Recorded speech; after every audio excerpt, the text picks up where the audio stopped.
Hey guys, what is up? It is Michaela back again from Invisible Reads. So today I am here to talk about my January wrap-up. Now, I did not read as many books in January as I did in December, but I didn't really expect to, considering that I did not have as much time off, and I basically started classes right when the new year started. So I'm pretty proud of the books I read. I read a total of 6 and kind of a half books. So let's get into it. So the first book I picked up and read this year was Find Me by Romilly Bernard. This is basically about a girl who is a hacker and one of her former best friends dies suddenly in what everybody thinks is a suicide, but turns out to be a little bit more sinister than that, and basically she has to find the person that caused this girl to kill herself because they're going to go after her little sister next. I really enjoyed this book. I tried the first chapter just kind of to try it out, and I was totally hooked and I had to keep going.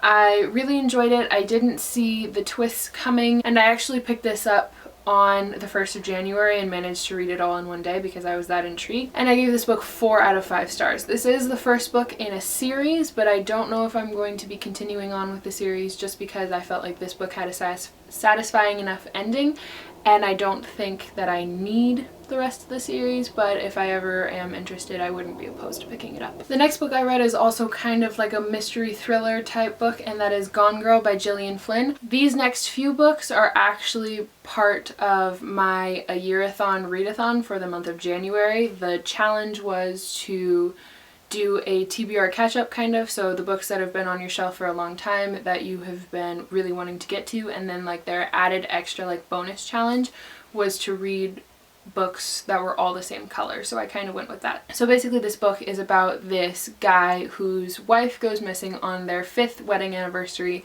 and kind of how he deals with that and how he tries to find her and figures out different things about his wife after she's gone and all that kind of thing. I did not expect to love this book as much as I did. I was really thinking that I wasn't going to like it very much, that it wasn't really my genre, and being adult, I didn't think I was going to like it very much. And the font is very small, so I didn't think I would fly through it as fast as I did, but I devoured this.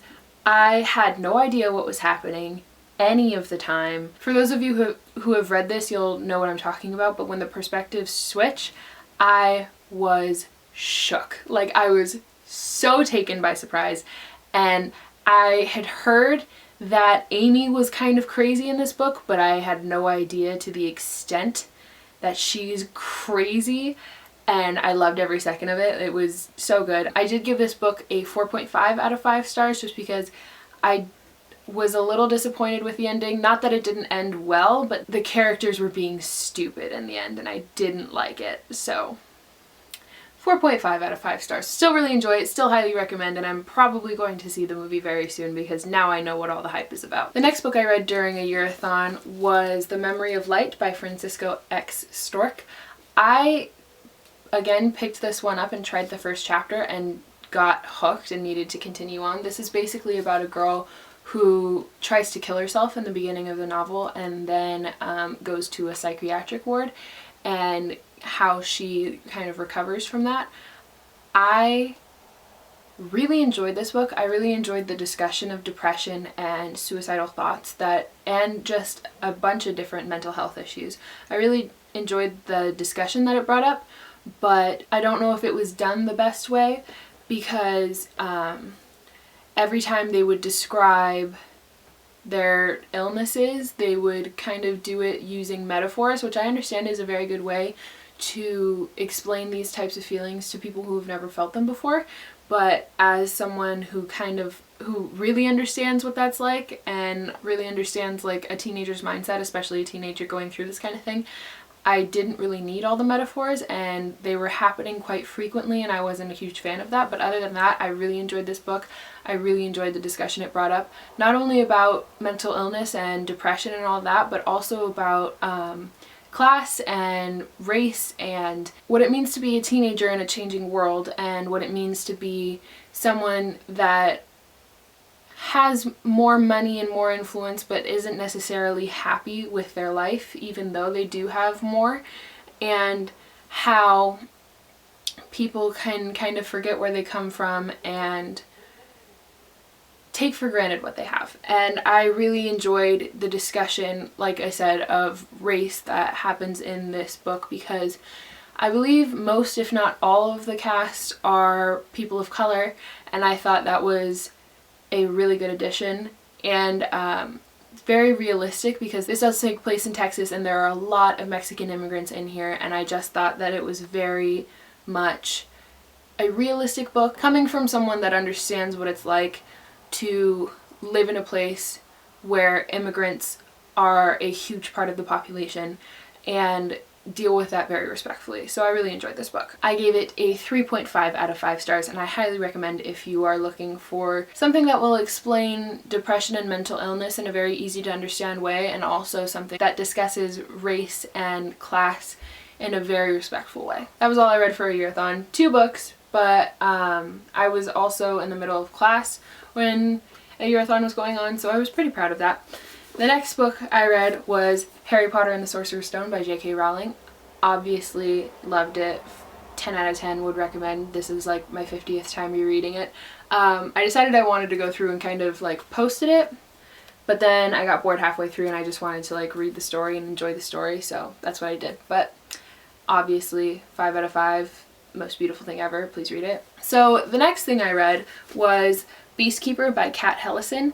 This book is basically about a girl whose mother leaves and then weird things start happening to her father, and then she gets sent to live with her grandmother and more weird things start happening, kind of magical things.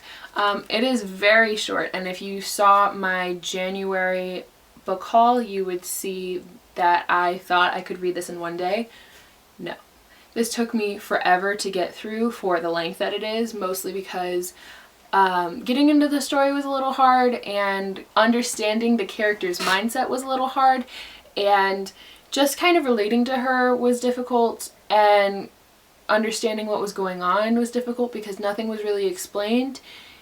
And I understand why, because the character didn't really know what was going on, but also I would have liked things to be a little bit more fleshed out, like the magic and everything like that. There wasn't really like a magic system or an explained magic system or anything like that. It was just kind of like however people wanted it to be, and I wasn't satisfied with that. So I didn't enjoy this as much as I was hoping I would, but I still really enjoyed it. I gave this book a 3.5 out of 5 stars, and I would recommend it, but I wouldn't recommend it as like a fantasy or like a magical realism. It kind of walks the line between fantasy and magical realism. It's very close to both, and I wasn't a huge fan of it, but I do think a lot of people would enjoy it. The last thing I finished in January was 5 to 1 by Holly Bodger.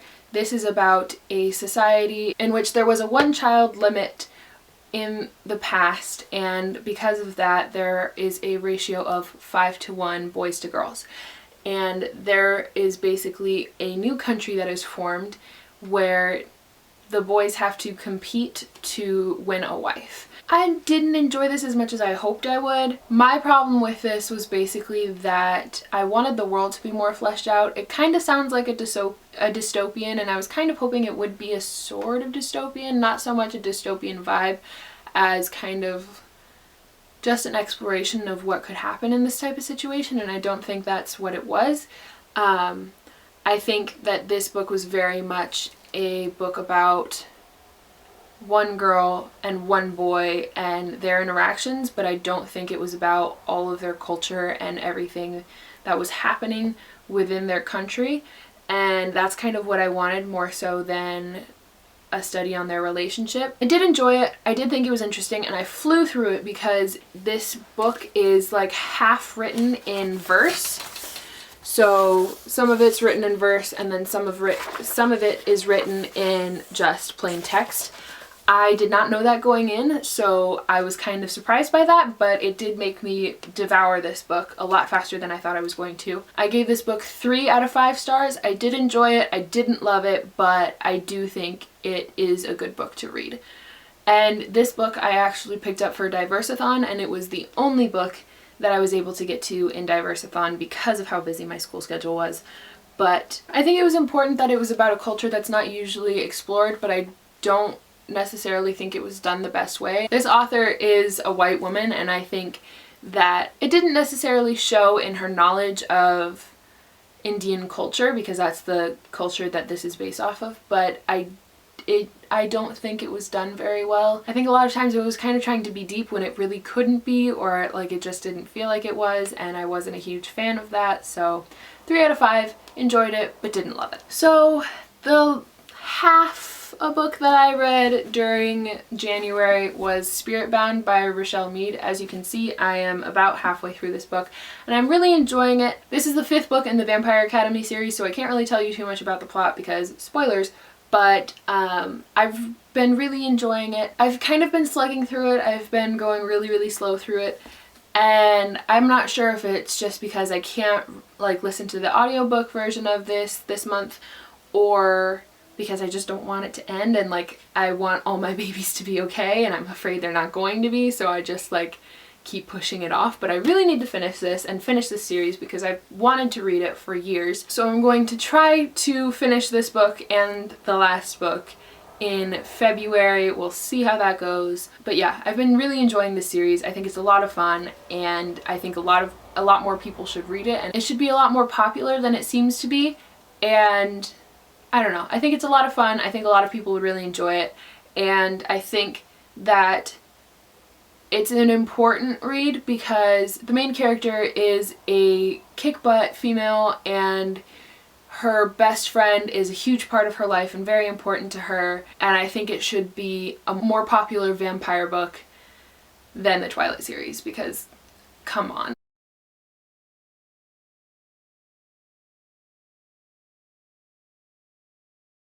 Okay guys, so that is all I read in the month of January. Not as much as December, but I'm still really proud of it because I did not expect to read that much in January. I am well on my way to my goal of reading 52 books. I am, I believe, 2 books ahead of schedule as of right now. I enjoyed this reading month. I think it was pretty solid. I took a lot longer to get through some books than I expected to, but I'm still really happy with everything, and I'm really excited to get to the rest of the books on my shelf. So let me know what was your favorite read of January down below, and if you have any suggestions of books that I should read in February, please let me know because I would be more than happy to check those out. Thank you guys so much for watching, and I'll see you guys next time. Goodbye!